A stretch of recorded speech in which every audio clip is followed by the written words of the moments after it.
Добрый день, дорогие подписчики и гости канала. Сегодня с вами я, один из авторов телеграм-канала «Генерал СВР», генерал-лейтенант службы внешней разведки, тот человек, которого вы знаете как Виктор Михайлович. Сегодня у нас среда, 2 августа, и я хочу сразу вам напомнить, что вы можете оставить в комментариях к этому ролику свои вопросы, на которые я отвечу в пятницу, уже в пятницу или в субботу, то есть 4 или 5 августа. Оставляйте свои вопросы. Перед тем, как оставить вопрос в комментариях, пишите слово «вопрос» или ставите знак вопроса. И те из вопросов, которые в комментариях наберут наибольшее количество лайков, то есть поднимутся в рейтинге, на них я отвечу. Большое спасибо, что помните, что знаете, что слушаете. Хочу сразу напомнить и обратиться к нашим уважаемым зрителям и слушателям. Поставить лайк, возможно, авансом, можно после того, как посмотрели ролик, послушали.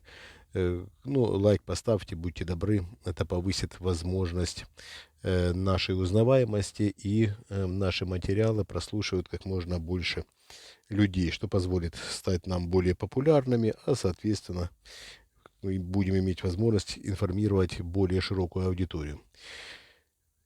Так, и, конечно же, комментарий можно писать не только вопросы, но и комментарии с добрыми словами, можно с критикой, можно с пожеланиями с какими-нибудь. Всегда рады, всегда признательны. Так, перейдем к сути событий, перейдем к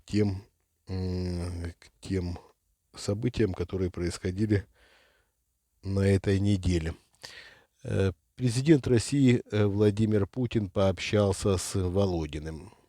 Общение вышло довольно интересное. Путин общается со многими людьми из своего окружения. Володина можно причислить к людям из довольно близкого окружения к Путину, но надо понимать, что с Путиным Володин общается в последнее время крайне редко.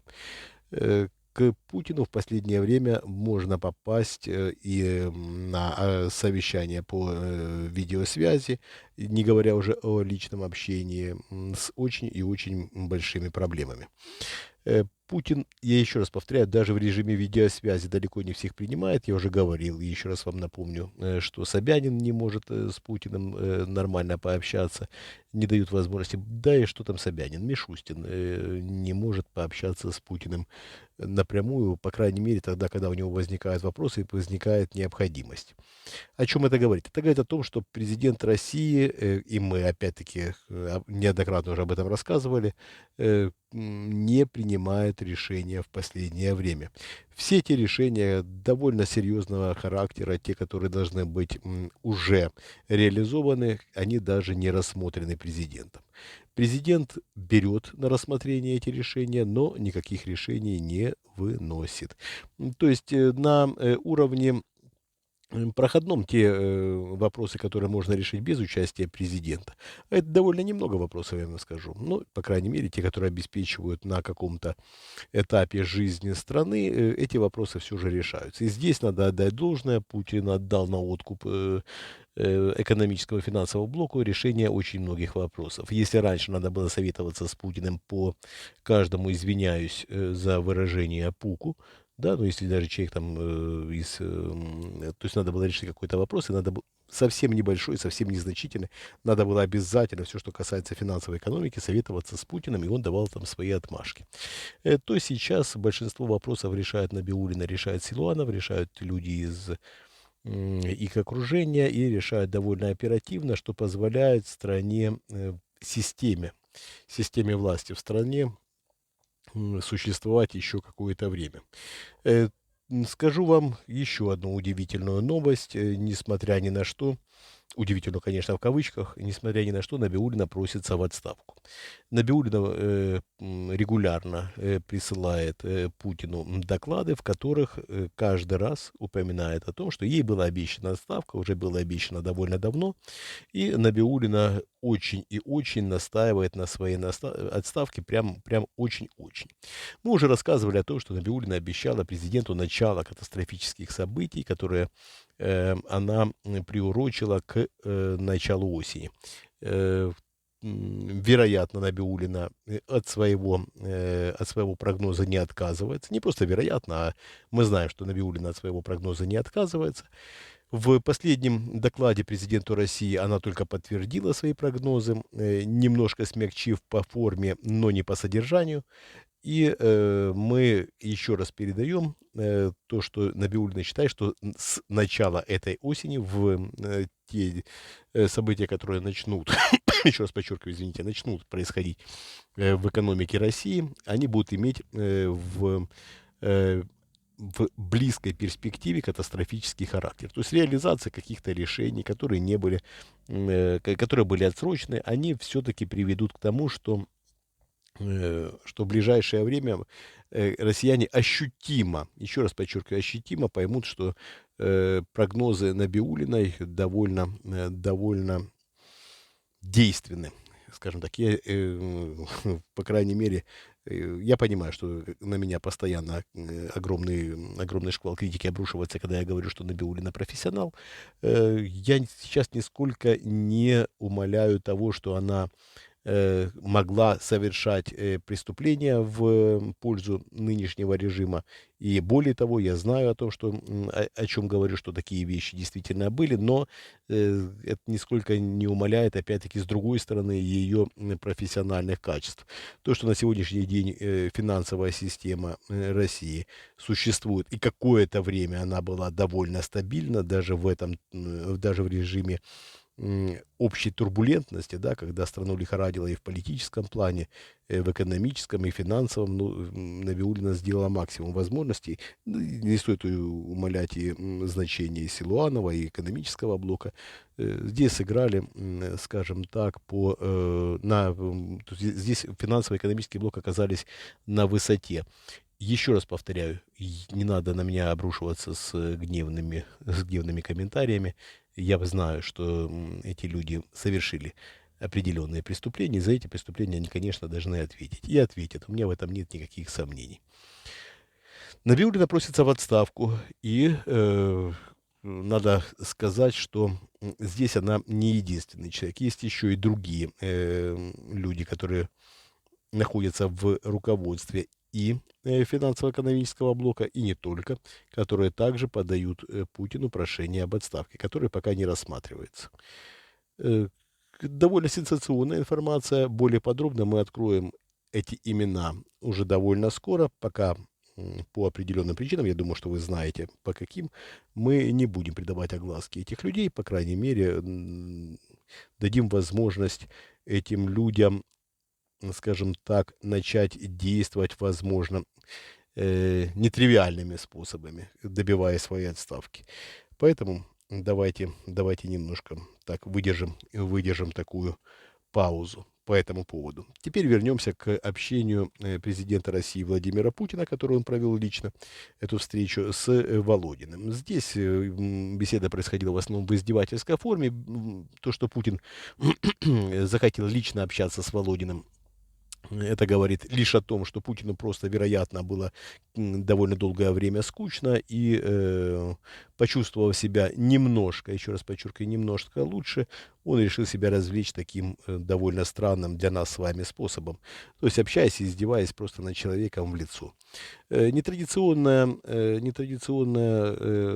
скажем так, направленность сексуальной жизни Володина всегда забавила Путина. Мы рассказывали то, что Володин прекрасно знает, что за ним ведется видеонаблюдение, в том числе и в его рабочем кабинете, и о тех оргиях, которые он там устраивал, которые передавались Путину. И играя в такую игру кошки-мышки, да, один наблюдает и пытаясь подловить, а другой даже поддается на такие странные провокации, давая возможность запечатлеть себя в интимных подробностях. Но чем бы ни тешились, к сожалению, это далеко не дети, и люди, преступники такие, не просто закоренелые, а массовые, да, которые Путина можно смело причислять к таким маньякам-убийцам, да, на руках которого кровь десятков, а то и сотен тысяч, да что там, сотен тысяч людей. Так вот, эти кровавые преступники забавляются тем, что наблюдают за интимными утехами друг друга. Издеваясь откровенно над Володиным, Путин однозначно позабавился, потому как немножко настроение после общения улучшилось. Никаких государственных вопросов решено не было, никакого отчета особого и доклада Володин не представил, все это было чистейшей фикцией. Еще раз подчеркиваю, чистая развлекаловка. Вы уж извините за сленг. Была встреча человека, похожего на президента России Владимира Путина, с Валентиной Ивановной Матвиенко. Здесь ситуация немного другая. Здесь Матвиенко просто, как по мне, сыграла такую дурочку девочку, сделала вид, что не обратила внимания на явные признаки того, что общается далеко не с президентом России. Ну, что ж, ей не привыкать ломать комедию и строить из себя идиотку. Хочет выглядеть так, что ж, пускай пробует. Еще раз подчеркиваю, Матвиенко также является, также находится в сонме преступников в этой плеяде преступников, которые находятся в российской власти. Ну, это очевидные вещи. Я понимаю, что здесь никому особо глаза не откроешь, никого этими фактами не удивишь. Тем не менее, есть как есть. Мы видим, что система деградирует довольно быстро. Приближается конец лета, причем приближается довольно стремительно, а там и начало осени, и мы ожидаем в наших, то есть наши прогнозы мы и наши надежды, наши планы мы ни в коем случае не меняем, не откладываем. Мы по-прежнему считаем, что определенные события начнутся в конце лета, начало осени. И здесь с каждым днем у нас все больше и больше возрастает уверенность в этом плане. Есть определенный инсайт, есть определенные знания, гарантированно приближающие те или иные события. Здесь как бы есть надежда. Я еще раз повторяю, события начнутся, закончатся они по нашим предположениям и по нашим планам ближе к концу этого года, ну, либо в начале следующего. Многие требуют прям четких дат. Четкие даты по понятным причинам я не назову, но скажу, что финала событий и развязки основных событий стоит ждать, по моему мнению, не позже конца марта, начала апреля следующего года, не позже. Я понимаю, что многие хотели бы быстро, я тоже надеюсь на то, что вполне возможно все фазы пройдут быстрее, чем мы предполагаем, и быстрее, чем может предполагать нынешнее российское руководство, и финал придет гораздо быстрее.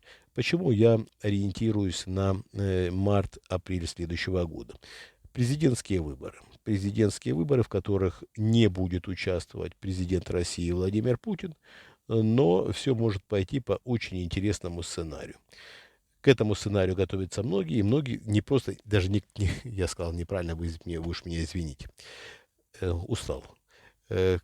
Готовится несколько сценариев, несколько кремлевских групп готовят свои сценарии. Мы со своей стороны готовим свой сценарий, на который не просто рассчитываем реализовать, но и который, несомненно, поможет нам, да и вам, что уж там греха таить, в ближайшем будущем повести Россию по демократическому пути развития. Так, мы уже с вами сегодня довольно долго в эфире, вероятно, немножко расслабившись после нескольких очень тяжелых дней. Вы себе не можете представить, насколько тяжелые были последние дни, насколько выматывающие, но прошедшие в довольно эффективном русле. И вот, немножко расслабившись, видите, поддался на лирические настроения и немножко затянул выпуск. Вместо традиционных 10-12 минут, практически 15 минут мы с вами в эфире. Я думаю, что вы за мной соскучились, очень сильно на это надеюсь, потому что я по вам очень скучаю. Я без лишнего пафоса надеюсь, что мы не просто придем к своей цели, мы реализуем все наши планы, и я надеюсь, что Россия уже в скором времени, в очень скором времени заживет по-другому, давая возможность спокойно вздохнуть соседям, прекратив войны, помирившись со всеми, с кем до этого ссорились. Я понимаю, что это будет невероятно трудный процесс, но мы сделаем все, чтобы эти процессы были недолгими. Все будет хорошо. Каждый день мне придает в этом уверенность. Возможно, забирает силу, но придает уверенность. И это ли несчастье? Большое спасибо, что были со мной. Мы вас любим, это искренне, это самое главное. Мы работаем для вас, я уверен, вы об этом знаете. Я обращаюсь к нашим уважаемым зрителям и слушателям, тем, которые нам помогают. Они прекрасно знают, к кому мы обращаемся. Э, Если есть возможность помогать нам и дальше, помогайте. Это очень и очень важно и очень нужно сейчас более чем когда бы то ни было. Э, Большое спасибо за вашу помощь, за вашу поддержку. Огромное, огромное спасибо. И всем остальным, кто нам еще не успел помочь. Но хотел бы, такая возможность есть. Мы приближаемся. Мы приближаемся без уже одной ногой буквально перешагнув в будущее. Большое спасибо, что были со мной. Всего доброго. До свидания.